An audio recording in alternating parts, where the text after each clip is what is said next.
সহ আমাদের এখানে সমস্ত আমাদের জগন্নাথ দেবের ভক্তরা যারা ইস্কনের সাথে যুক্ত আছেন এবং সমগ্র ভক্তবৃন্দ যারা এসছেন, আগেও এসছেন, আজকেও এসছেন, সোজা রাতেও এসছেন, উল্টো রাতেও আসবেন, সবাইকে অনেক অনেক শুভ নন্দন জানাচ্ছি।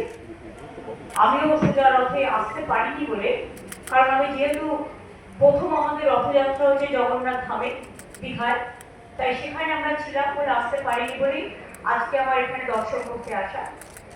আপনারা উল্টো রথ ভালো করে শান্তিপূর্ণভাবে করুন। আপনাদের সকলের জন্য অনেক শুভেচ্ছা রইল।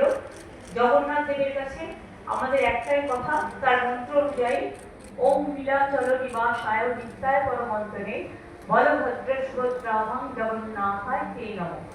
তে নমঃ, তে নমঃ, জগন্নাথায় তে নমঃ। জগন্নাথ দেব জগতের পিতা, সবাইকে শান্তি দিক, শক্তি দিক, শক্তি দিক, ভক্তি দিক, বিপদ থেকে মুক্তি দিক, সম্পদ থেকে রক্ষা করুন, এই জগৎকে ধারণ করুন। ভালো থাকুন, সকলে সুস্থ থাকুন, সুন্দর থাকুন।